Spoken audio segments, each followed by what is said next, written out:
বলতে চাই, পশ্চিমবঙ্গে সাম্প্রদায়িকতার উন্মেষ সেদিন থেকে হয়েছিল যেদিন থেকে কেউ ইমাম ভাতা ঘোষণা করেছে। আমি নওশাদকে কোনো ছবিতে কখনো কোথাও দেখিনি। একমাত্র ওকে যখন জোর করে ধরে নিয়ে যাওয়া হচ্ছিল, লাঠি চালাচ্ছিল ওর ওপর, তখন দেখছিলাম ওর টুপিটা খালি ওর হাতে ছিল, পড়েও গেছিল। আমি ওকে কোথাও কখনো টুপি ছাড়া দেখিনি। তোহা সিদ্দিকী সাহেব একবার বললেন যে মুসলিম ছেলেদের তরোয়াল নিয়ে তৈরি হতে হবে, হিন্দুদের বিরুদ্ধে লড়াই করে। আজকেও দুর্গাপুজোর এই কালী পুজোর প্যান্ডেলে যতগুলো শ্যামা সঙ্গীত গাওয়া হয় তার বেশিরভাগই কাজী নজরুল ইসলামের লেখা, কোথাও সাম্প্রদায়িকতা নেই। আমরা চাই ইমাম ভাতা নয়, ইমামের শিক্ষিত ছেলেটার চাকরি। দেশটা কখনোই ধর্মনিরপেক্ষ ছিল বলে আমার মনে হয় না, কোনোদিন ছিল না। যদি দেশ ধর্মনিরপেক্ষ থাকতো তাহলে সংখ্যালঘু দপ্তর থাকবে না। এই রাজ্যে এইরকম পরিস্থিতি ছিল না। তাই এই সাম্প্রদায়িকতার থেকে পশ্চিমবঙ্গকে আপাতত বলি বাঁচাতে যদি হয়, তাহলে আসুন শুধু ধর্মের কারণে নয়, কর্মের কারণে আপনারা আপনাদের সরকার নির্বাচিত করুন। Eastern India's #1 professional training institute. এবারে আমরা রাখব বিজেপির প্রতিনিধি সজল ঘোষ, তিনি তার মতামত রাখবেন। সম্মানীয় মঞ্চ, সোশ্যাল মিডিয়া, ইউটিউব, বিভিন্ন জায়গায় যারা আমাদের দেখছেন তাদেরকে আমি নতুন বছরের শুভেচ্ছা জানাই। স্বাধীনতার ৮০ বছর পার হয়েছে, প্রায় ৮০ বছরের কাছাকাছি স্বাধীনতা। এখনো আমাদের সাম্প্রদায়িকতা নিয়ে আলোচনা করতে হয়। দুর্ভাগ্যের, দেশটা কখনোই ধর্মনিরপেক্ষ ছিল বলে আমার মনে হয় না, কোনোদিন ছিল না। যদি দেশ ধর্মনিরপেক্ষ থাকতো তাহলে সংখ্যালঘু দপ্তর থাকবে না, শিডিউল কাস্ট, শিডিউল ট্রাইব বলে কিছু থাকবে না। ওবিসি তৈরি হয়েছে অর্থনৈতিকভাবে, সেটা হতে পারে। যদি দেশ ধর্মনিরপেক্ষ হয় তাহলে সংখ্যালঘু দপ্তর কেন থাকবে? কেন শিডিউল কাস্ট, শিডিউল ট্রাইব থাকবে? এই প্রশ্নগুলো আপনাদের ভাবতে হবে। কিন্তু যেটা আছে সেটা তো অস্বীকার করতে পারবো না, যেটা আছে। মুশকিলটা হচ্ছে এখন যেটা চলছে সেটা কম্পিটিটিভ। আমি বিশ্বাস করি, আপনি কি বিশ্বাস করেন সেটা অন্য কথা। আপনার দৃষ্টিভঙ্গিটা যদি নেগেটিভ থেকে নিউট্রালে নিয়ে আসেন তাহলে আপনার বিশ্বাস করতে কোনো কিছু সুবিধে হবে যে এই রাজ্যে এইরকম পরিস্থিতি ছিল না, 15 বছর আগেও ছিল না। জীবনের বেশিরভাগ অংশটা আমরা বাম বিরোধিতা করেছি, কিন্তু আজকে যে জায়গায় সাম্প্রদায়িকতা এসেছে সেটা 15 বছর আগে ছিল না, 15 বছর আগে বিজেপিও ছিল। আমি আপনাদের যেটা বলতে চাই, পশ্চিমবঙ্গে সাম্প্রদায়িকতার উন্মেষ সেদিন থেকে হয়েছিল যেদিন থেকে কেউ ইমাম ভাতা ঘোষণা করেছে। মাথায় রাখবেন, যদি আমি বলি বাটোগে তো কাটোগে, তার মানে আমি হিন্দুদের ঐক্যবদ্ধ করার ডাক দিচ্ছি। এই ডাকটা যখনই আপনি দেবেন, জানবেন উল্টো দিকে যারা আছে তারাও আশঙ্কিত হচ্ছে, তারাও শঙ্কিত হচ্ছে, তারাও জোটবদ্ধ হচ্ছে। আমার দীর্ঘদিনের বন্ধু নওশাদ এখানে বসে আছে। আমি জানি রাজনৈতিকভাবে প্রত্যেকটা ব্যক্তি আলাদা। তোহা সিদ্দিকী সাহেব একবার বললেন যে মুসলিম ছেলেদের তরোয়াল নিয়ে তৈরি হতে হবে, হিন্দুদের বিরুদ্ধে লড়াই করতে। এই মেসেজটা তো আমরা দেখলাম। এই মেসেজটা দেখার পর আমিও আমার তরোয়ালে শান দিতে লাগলাম। বাঁচতে হবে তো। এই কম্পিটিটিভ কমিউনালিজম বন্ধ হওয়া দরকার সবার ক্ষেত্রে। ভারতীয় জনতা পার্টি হিন্দুত্বের কথা বলে, নিশ্চয়ই বলে। আমি নওশাদকে কোনো ছবিতে কখনো কোথাও দেখিনি। একমাত্র ওকে যখন জোর করে ধরে নিয়ে যাওয়া হচ্ছিল, লাঠি চালাচ্ছিল ওর ওপর, তখন দেখছিলাম ওর টুপিটা খালি ওর হাতে ছিল, পড়েও গেছিল। আমি ওকে কোথাও কখনো টুপি ছাড়া দেখিনি, আমার দেখতে কোনো সমস্যাও নেই। কিন্তু কাল যদি আমি তিলক কেটে আসি তাহলেও আপনার রাগ করাটা, আপনার তাকে সহজভাবে নেওয়াটাই আমার মনে হয় আজকের ধর্মনিরপেক্ষ ভারতবর্ষের সেটাই থাকা উচিত। কিন্তু আমাদের এই জায়গাগুলোয় সমস্যা হয়েছে, আমাদের এই জায়গাগুলোয় সমস্যা হয়। আমরা হিন্দুত্বের কথা বলি, আর হিন্দুত্ব সর্বধর্মকে সম্মানের কথা বলে, অন্যের ধর্মে সহিষ্ণুতার কথা বলে।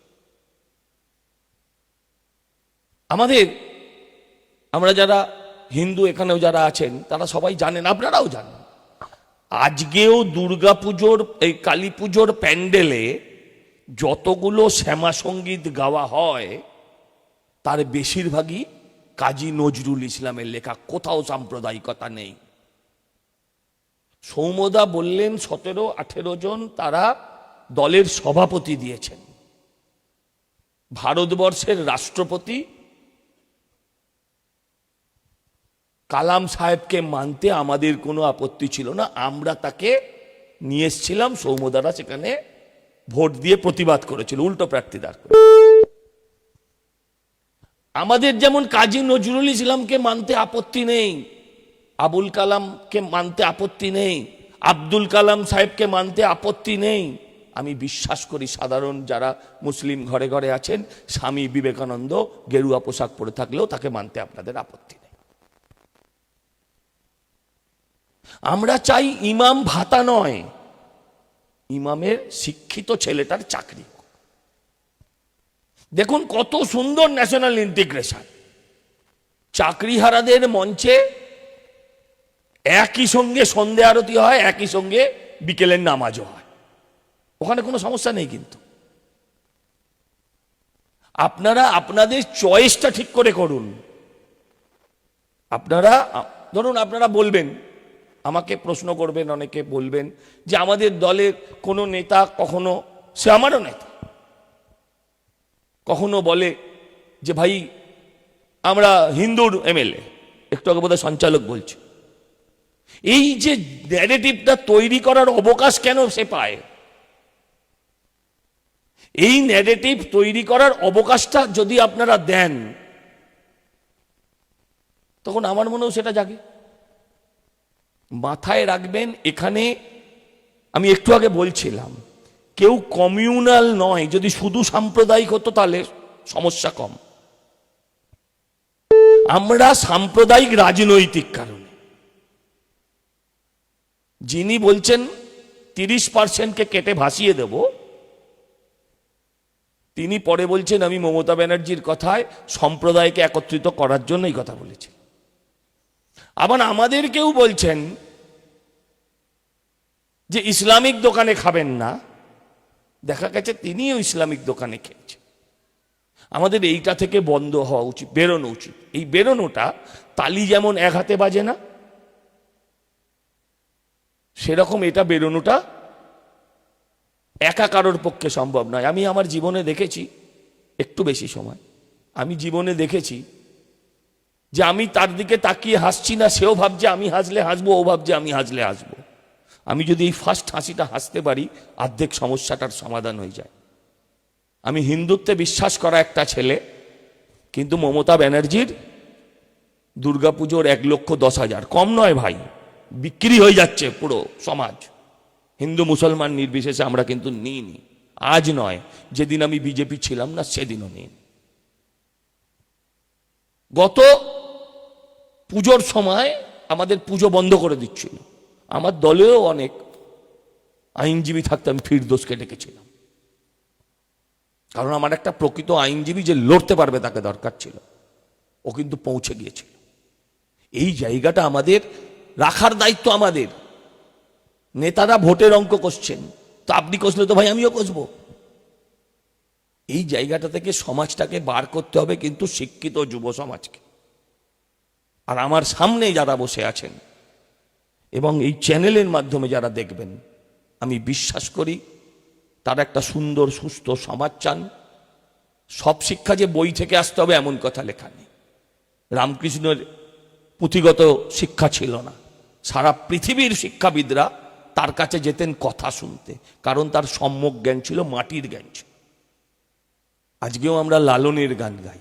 হিন্দুরা এখনো ডিসাইড করতে পারেনি সাই বাবা কোন ধর্মের। তাই এই সাম্প্রদায়িকতার থেকে পশ্চিমবঙ্গকে আপাতত বলি বাঁচাতে যদি হয়, তাহলে আসুন শুধু ধর্মের কারণে নয়, কর্মের কারণে আপনারা আপনাদের সরকার নির্বাচিত করুন। ধন্যবাদ। আমরা কোনো কর্পোরেট সংস্থা বা রাজনৈতিক দলের অর্থে পরিচালিত নই। স্বাধীন, নির্ভীক ও সত্যনিষ্ঠা সাংবাদিকতা চালিয়ে যেতে আপনাদের এই সাপোর্ট আমাদের একমাত্র শক্তি। আপনার যদি মনে হয় জিআই সত্য তুলে ধরছে, মানুষের কথা বলছে, প্রশ্ন তুলছে, তাহলে আপনার সামর্থ্য অনুযায়ী আর্থিক সহযোগিতা করে আমাদের পাশে থাকুন।